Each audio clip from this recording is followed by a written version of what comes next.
महाराष्ट्र राज्याचे आदरणीय उपमुख्यमंत्री एकनाथ शिंदे साहेब यांच्या मार्गदर्शनाखाली खासदार नरेश मस्के, माजी आमदार रवींद्र फाटक यांच्या सहकार्याने कोपरी पाचपाकाडी विधानसभा संघटिका, ठाणे महानगरपालिकेच्या माजी नगरसेविका मालती पाटील, कोपरी ठाणे पूर्व शिवसेना विभाग संघटक रमाकांत पाटील यांच्या अथक प्रयत्नाने ठाणे महानगरपालिकेचे नागरी आयुष्यमान आरोग्य मंदिर कोपरीगाव 12 बंगला येथे उभारण्यात येत आहे। या आरोग्य मंदिराचा भूमिपूजन सोहळा संपन्न झाला। या प्रसंगी कोपरी पाचपाकाडी विधानसभा सचिव विकास पाटील, ठाणे पूर्व विभाग सचिव प्रकाश खांडेकर, विभाग संघटक रमाकांत पाटील, विभाग प्रमुख प्रशांत पाटील, विभाग प्रमुख संतोष गोडके, महिला विभाग प्रमुख निर्मलाताई काळे, ज्येष्ठ शिवसैनिक भालचंद्र पाटील, गावदेवी सेवा मंडळाचे अध्यक्ष दिलीपदादा पाटील, युवा सेना महाराष्ट्र राज्य समन्वयक स्वप्नील लांडगे, उपविभाग प्रमुख जमीर सय्यद, उपविभाग प्रमुख प्रकाश अहिर, उपविभाग प्रमुख सचिन टिबरेवाल, युवा सेना विधानसभा उपाध्यक्ष धीरज पाटील, युवा सेना विधानसभा सन्मानित मयूर ठाकूर, समाजसेवक सोडू शेख, महिला उपसमन्वयक आनंदी खांबल,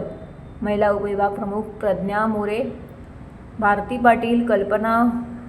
होईल, पूनम थोरात, संगीता गांगुर्डे, कुणाल पाटील, तेजस तळवी, मनीष साळवी, गणेश मुकादम, गुलाब आगरकर, संतोष सातारकर, गणेश मालुसरे, नीलम रामाणे, सुषमा दिवेकर, रुपाली मेस्त्री इत्यादी पदाधिकारी, कार्यकर्ते, बंधू भगिनी मोठ्या संख्येने उपस्थित होते। यावेळी माजी नगरसेविका मालती पाटील यांनी प्रसार माध्यमांशी बोलताना याबाबतची अधिक माहिती दिली आहे। सगळ्यांना माझा नमस्कार, जय महाराष्ट्र। सगळ्यात आधी मी मला वाटतं उपमुख्यमंत्री एकनाथ शिंदे साहेबांचं, मुख्यमंत्र्यांचं सगळ्यांचं मनापासून धन्यवाद देईल आणि मस्के साहेबांचं देखील, कारण का ज्या गोष्टी आम्हाला पाहिजेत, आवश्यकता आहेत, कारण आम्हाला जर कामं करायची असतील, माझ्या महिलांना जर चांगलं राहायचं असेल तर सगळ्यात आधी पहिला प्रश्न येतो त्यांचं आरोग्य, आणि सगळ्यात मोठा गहन प्रश्न हा आरोग्याचा होता। आणि मला असं वाटतं की बऱ्याच वेळेला महिला लांब असल्यामुळे ताप आल्यानंतर आज नको उद्या, उद्या नको परवा असं टाळाटाळ करत असतात, परंतु या सगळ्याचा विचार करून ज्या ठिकाणी 20,000 जनतेच्या संघटना असेल अशा ठिकाणी चांगले आयुष्यमान नागरी आयुष्यमान आरोग्य मंदिर एक नवीन संकल्पना आणली, आणि मला असं वाटतं की मला अभिमान वाटतोय की कोपरीमध्ये पहिलाच त्या आरोग्य मंदिराचं आपण ओपनिंग केलेलं, आज भूमिपूजन केलेलं आहे, आणि लवकरात लवकर 10 दिवसाच्या आत आपण त्याचं ओपनिंग देखील करणार आहोत। या आरोग्य मंदिरामध्ये, आयुष्यमान नागरी आरोग्य मंदिरामध्ये मला असं वाटतं की ताप तपासणी, सर्दी, खोकला, त्याचप्रमाणे एखादा ताप, हे कुठल्या प्रकारचा ताप असेल त्याचं निदान करण्यासाठी ब्लड टेस्ट देखील तिथेच केलं जाईल। बऱ्याच वेळेला ब्लड टेस्ट हे करायला बाहेर पाठवल्यामुळे बरेच लोक घाबरून जात नाहीत किंवा रिपोर्ट आल्यानंतर ते करत नाही आहेत, परंतु मला असं वाटतं की या आरोग्य केंद्रामध्ये ब्लड टेस्ट केल्यानंतर लगेच निदान मिळेल आणि तिकडच्या तिकडे त्याच्यावरती उपचार देखील लगेच चालू होईल। आणि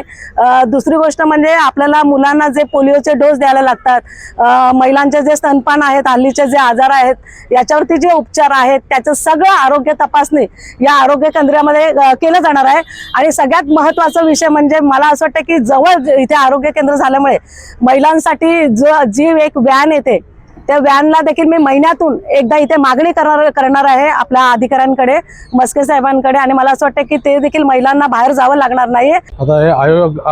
आयुष्यमान आरोग्य मंदिर हे जवळजवळ या विभागामध्ये नौपाडा वगैरे इथले पण लोक सकाळी चालायला येतात, त्यांना सुद्धा हा फायदा होईल, आणि पूर्ण कोपरी विभाग आहे त्याच्यासाठी हा फार उपयुक्त होणार आहे। त्याच्यामध्ये आता आजूबाजूला जी सुविधा नव्हत्या त्या सुविधा सगळ्या म्हणजे आरोग्य सुविधा सगळ्या होणार आहेत, आणि त्याच्यासाठी म्हणजे माननीय उपमुख्यमंत्री एकनाथ शिंदे साहेब, खासदार नरेश मस्के आणि आपल्या मालतीताई पाटील आणि इतर जे काय सामाजिक कार्यकर्ते त्यांच्या पुढाकाराने आज ते आरोग्य मंदिर आपल्याकडे उभं राहत आहे, आणि ही चांगली गोष्ट आहे। आज हा रस्ता सुद्धा म्हणजे मेन रहदारीचा रस्ता, आणि सकाळी लोक फिरायला वगैरे जातात, आणि हल्ली लोकांना रक्ताचं वगैरे हे करायचं 4-5 हजार रुपये खर्च होतं रक्त टेस्ट करायचं, ते आपलं फ्रीमध्ये होणार आहे। आणि इतरची सुद्धा त्या सुविधा आहेत, म्हणजे सगळं हे दवाखाने आपलं मोफत औषध सगळ्यांना मिळणार आहे।